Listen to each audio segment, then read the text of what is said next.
Q&A after my presentation? If you have time, we'd love that. Of course, yeah. We continue to have problems with your country and visas. Are we approaching, is our country trying to endeavour to help you, or is it still continuing? You mean the visas from British side or from Chinese side? China. From Chinese side? Yeah. You have a visa problem? No, for Chinese people to visit us. Oh, yes. So it's a British problem. It's not a problem. That's very important. That's very important. Because the reason why I asked what the problem, that is a problem on the court of Chinese court or in the British side. If you really have a problem of applying visas to go to China, it's my responsibility. You just write to me, send your passport to my embassy, and we try to, find a solution to your problem. British problem, yes, I receive a lot of complaints. I think it's really it's getting more serious. Not only hurt the British tourist industry, but also hurt the business relations as well. I know probably even Huawei, such welcomed company, their senior executives might come run into the same problem with other with other companies when their senior executives apply for multiple visas, for multiple entries. I don't want to go to details, but each time when I meet the senior people who are responsible for visas, I will make our complaints on behalf of Chinese businesses, on behalf of Chinese tourists. Even when the senior leaders, when they meet, I can assure you, even Chinese premier, when David Cameron was in China, I don't recall whether President Xi raised this issue. Certainly, Premier Li raised this issue. Of course, we raised this issue in a very positive way. We hope that the British side will facilitate the visa process. I don't think Premier went into very detail, but in my contact, I asked them to simplify this process. I think some progress has been made, but not faster enough. Not faster enough, to speed up. I mean, it does not match with the mechanism, with the dynamism of our relations, either in terms of economic trade relations, but also cultural relations. Every year there are hundreds of thousands Chinese visiting here, and right now there are about 130,000 Chinese students studying here, and some of them really run into some problems with their visas. I do hope that I know Lord Howe is no more working in foreign service, but I think when we speak, my British office members listening, I do hope that more progress will be made in this respect. Thank you.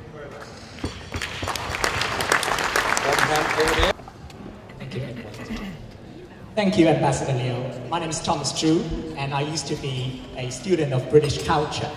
Since I recently joined EY, or Ernst & Young, I have a question about my hometown, Shanghai. And that is, what do you think the free trade zone in Shanghai mean to Britain? It means a lot of opportunities, I can assure you. And I think Britain is a leading country in services, in financial, in banking, insurance, etc. As we build a free trade zone, I think there's a lot of things British business people, even the government, can offer. So we are open-minded. It's still in the very initial stage of establishing the free trade zone. So we welcome all foreign businesses, and so there's a great potential for British business, to have cooperation, engagement with Chinese businesses. So it means a lot to Britain. I know British leaders, political leaders, business leaders, want to build London, to turn London into a center, R&B center, offshore center of R&B, and that's offer another opportunity for China, UK to have a strong relationship, partnership, and that can also reflect it. This kind of partnership can also be reflected in China-UK cooperation in free trade zone in Shanghai. Thank you.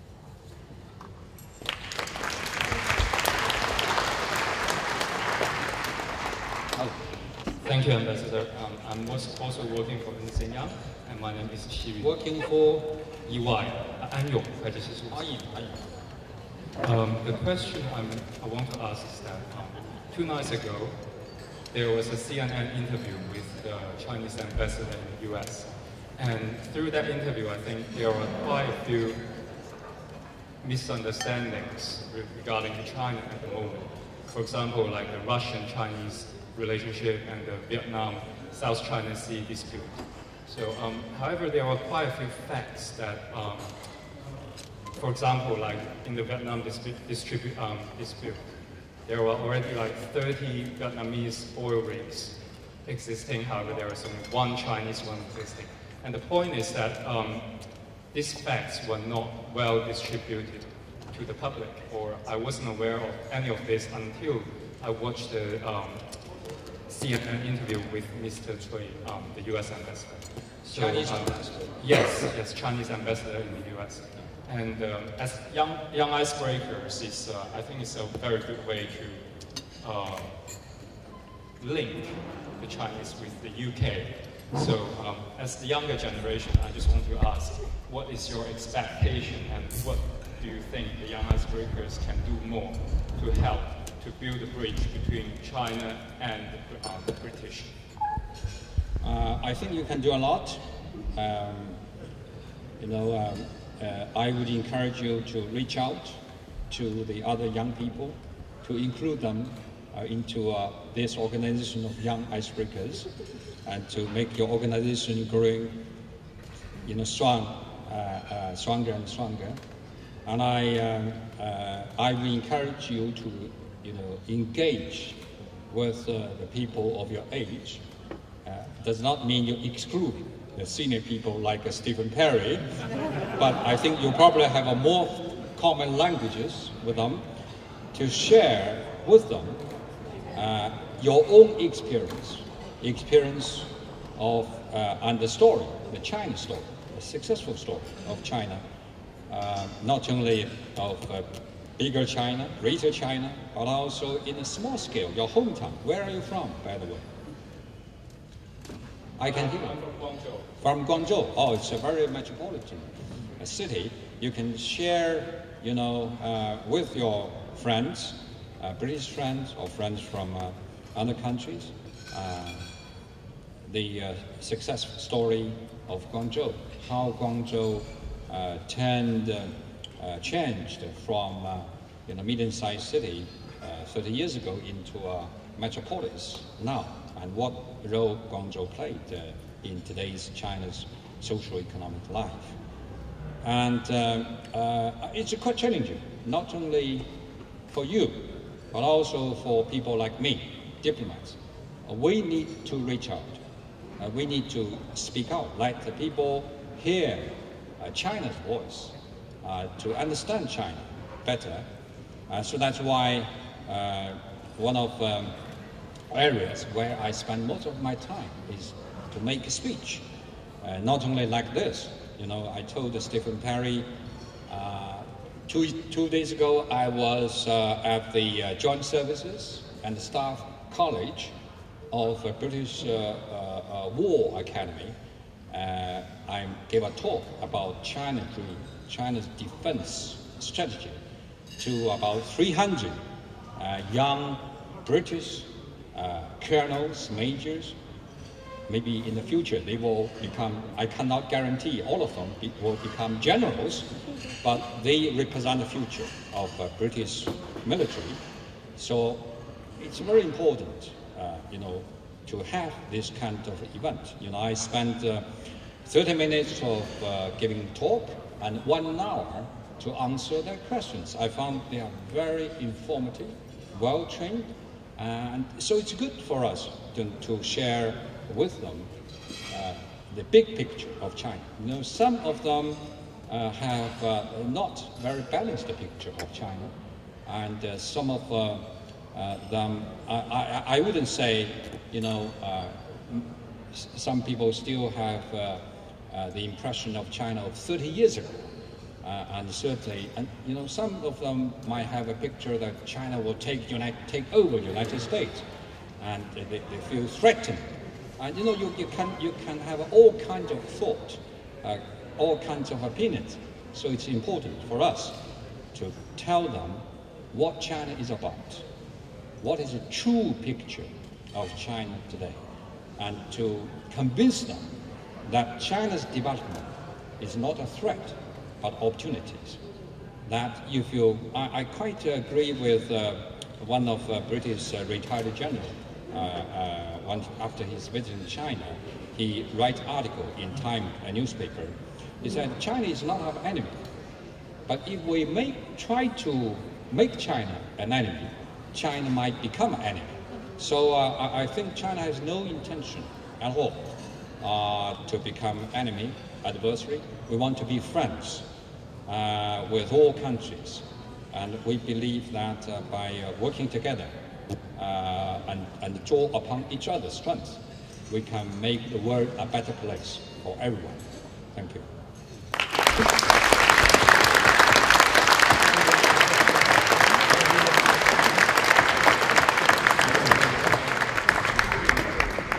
Ambassador Liu, Madam Hu, Lord Howes, Rose, Vice Chancellor, Gillian, Robbie.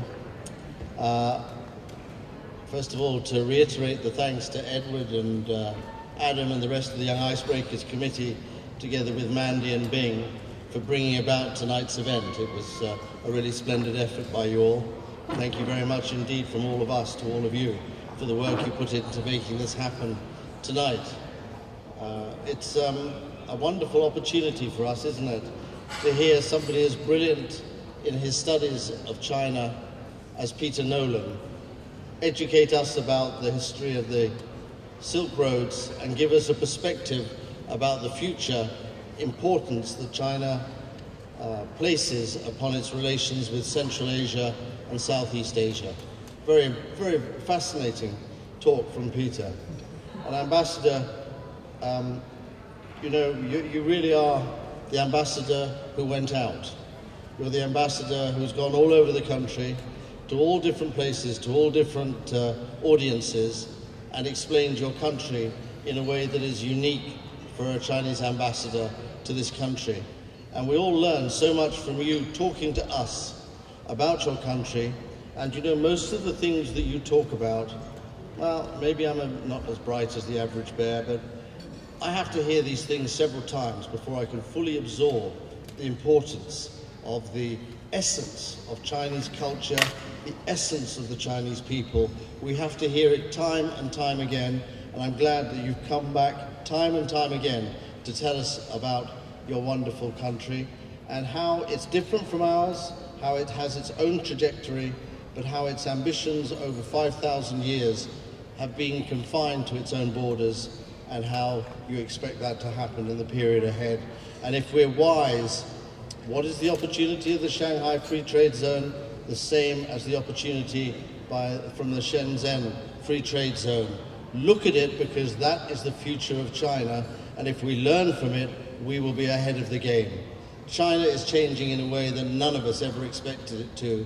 It's about to become the greatest opportunity for inward, outward investment and trade in the world. That's my opinion. I'm not a salesman, But I think that what we're seeing now is the beginning of an avalanche of opportunity in both directions. And if we're smart, we'll take advantage of it. Ambassador, thank you again. Thank you, Huawei. Huawei, who together with Bank of China and together with KPMG and Linklaters are our core sponsors who help us through so many events. And Huawei were there with us at the Great Hall of the People last summer, always there to be our friend and help us in the process of helping all of us understand China better. So let's look forward to next year and the 7th Icebreakers dinner, Young Icebreakers dinner, and learning more about China. Thank you all very much indeed. Enjoy yourselves.